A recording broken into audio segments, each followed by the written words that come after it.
नमस्कार दोस्तों, मैं अमन स्वागत करता हूं आपके अपने YouTube चैनल एजुकेशन हब पे। आज है 7 मार्च और चलिए जानते हैं 7 मार्च से संबंधित कुछ इंपॉर्टेंट अपडेट्स। तो आज का पहला प्रश्न है, संतोष ट्रॉफी के 76वें संस्करण का खिताब किस टीम ने जीता? ऑप्शन है मेघालय, कर्नाटक, महाराष्ट्र या सर्विसेज। तो जानते हैं कर्नाटक ने 54 साल का इंतजार खत्म करते हुए संतोष ट्रॉफी राष्ट्रीय फुटबॉल चैंपियनशिप जीत ली है। सऊदी अरब की राजधानी रियाद के किंग फहद इंटरनेशनल स्टेडियम में खेले गए फाइनल में कर्नाटक ने मेघालय को 3-2 से हराया। प्ले ऑफ मैच में सर्विसेज ने पंजाब की टीम को हराकर प्रतियोगिता में तीसरा स्थान हासिल किया। मैच के 19वें मिनट में कर्नाटक ने बढ़त बना ली थी। कर्नाटक के रॉबिन यादव ने player of the match championship, जबकि रजत पाल लिंगदो को गोलकीपर ऑफ चैंपियनशिप का अवार्ड मिला। कर्नाटक ने यह खिताब 5वीं बार जीता है। तो यहाँ पूछा गया है कि संतोष ट्रॉफी के 76वें संस्करण का खिताब किसने जीता है? तो आपका सही ऑप्शन होता है कर्नाटक। कितने सालों बाद जीता है? तो 54 सालों बाद। अब तक कर्नाटक कुल कितनी बार जीत चुका है? तो 5 बार यह खिताब जीत चुका है। और संतोष ट्रॉफी का संबंध किससे है? तो फुटबॉल से। संतोष ट्रॉफी का संबंध किससे है? तो फुटबॉल से। तो ये सारी चीज़ें आप याद रखिएगा। अगला प्रश्न है, इंडियन नेवी ने ब्रह्मोस मिसाइल की सफल टेस्टिंग की। ब्रह्मोस मिसाइल विकास कार्यक्रम भारत और किस देश की एक संयुक्त उपक्रम है? ऑप्शन है यूएसए, रूस, फ्रांस या जापान। तो जानते हैं इंडियन नेवी ने स्वदेशी सीकर और बूस्टर के साथ ब्रह्मोस सुपरसोनिक मिसाइल का अरब सागर में सफल परीक्षण किया। यह टेस्टिंग कोलकाता कैटेगरी के निर्देशित मिसाइल विध्वंसक युद्धपोत से किया गया। ब्रह्मोस सुपरसोनिक क्रूज मिसाइल के युद्धपोत रोधी संस्करण की पिछली टेस्टिंग अप्रैल 2022 में की गई थी।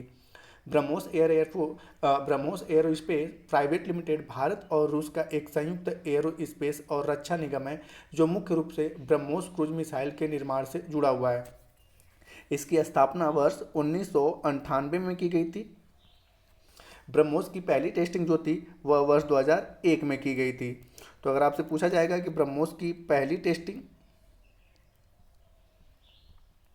2001 में और स्थापना कब की गई थी? तो 1998 में। और यह किन दो देशों का है? तो भारत और रूस का। भारत की नदी है ब्रह्मपुत्र और रूस की नदी है मोस्कोवा।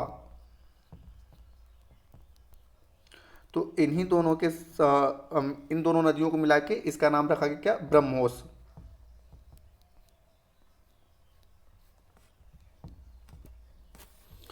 अगला प्रश्न है, आरबीआई ने हाल ही में किस कंपनी पर 3.06 करोड़ रुपए का जुर्माना लगाया है? ऑप्शन है गूगल पे, पेटीएम, अमेजन या भारत पे।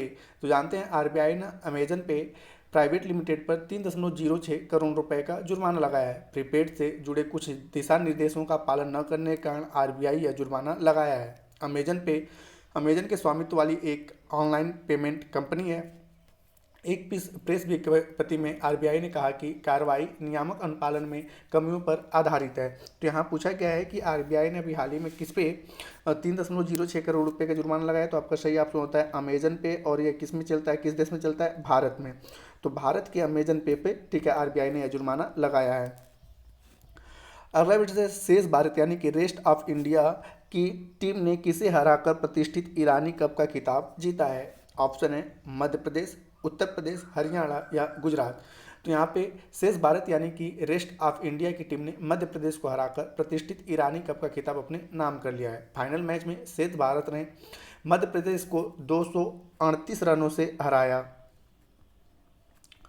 जीत के लिए मिले 437 रनों के लक्ष्य का पीछा करते हुए मध्य प्रदेश की पूरी टीम 58.4 ओवर में 198 रनों पर सिमट गई। ईरानी कप भारत में डोमेस्टिक लेवल की एक बड़ी क्रिकेट प्रतियोगिता है। यह फाइनल मुकाबला ग्वालियर के कैप्टन रूप सिंह स्टेडियम में खेला गया।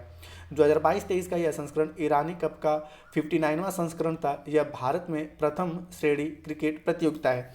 तो यहाँ पूछा गया है कि शेष भारत यानी कि रेस्ट ऑफ इंडिया ने किस टीम को हराकर ईरानी ट्रॉफी जीता? तो आपका सही ऑप्शन होता है मध्य प्रदेश। यह ईरानी कप का कौन सा संस्करण था? तो 59वां संस्करण। ईरानी कप का संबंध किससे है? तो क्रिकेट से है। और विजेता कौन है 59वां का? तो विजेता है आपका रेस्ट ऑफ इंडिया।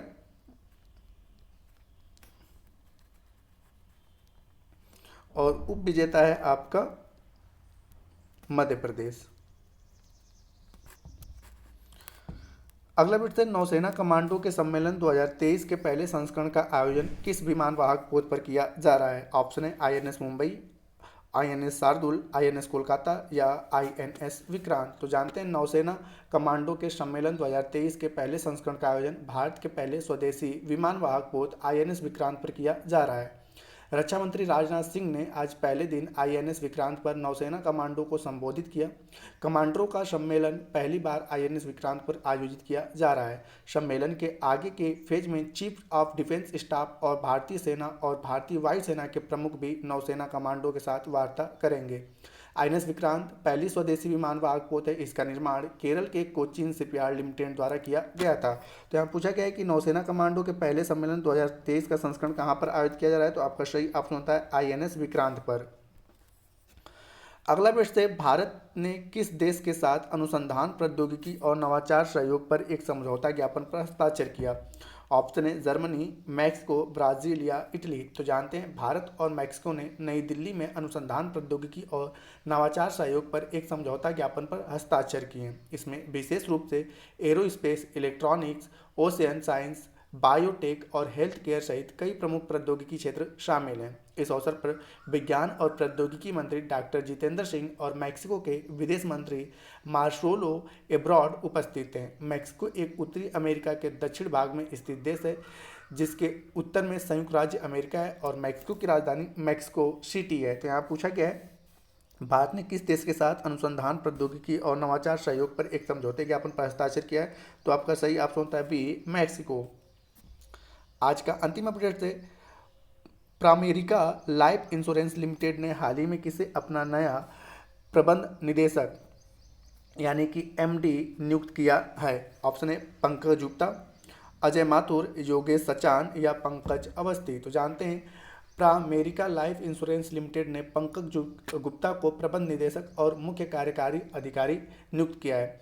इसकी नियुक्ति को बीमा विनियामक और विकास प्राधिकरण द्वारा अनुमोदित किया गया है।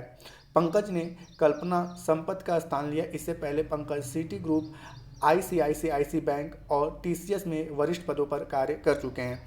तो यहाँ पे पूछा गया है कि प्रामेरिका लाइफ इंश्योरेंस लिमिटेड के हाल ही में अपना नया एमडी किसे नियुक्त किया? तो यहाँ पे सही ऑप्शन होता है ए, पंकज गुप्ता। पंकज गुप्ता एमडी के साथ साथ इसका सीईओ भी बने हैं और इससे पहले जो थी उनका नाम था कल्पना संपत। तो दोस्तों ये रहे आज के करंट अफेयर्स के अपडेट। अब समय पिछले सेशन में पूछे गए क्वेश्चन का आंसर देने का। तो पिछले सेशन में आपसे पूछा गया था कि भारत में सबसे बड़ा दूध उत्पादक राज्य कौन है? तो यहाँ पर सही उत्तर था उत्तर प्रदेश। तो जिन्होंने भी सही उत्तर दिया उनके लिए बधाई। अब आज का क्वेश्चन है कि संतोष ट्रॉफी का संबंध किस खेल से है? संतोष ट्रॉफी का संबंध किस खेल से है?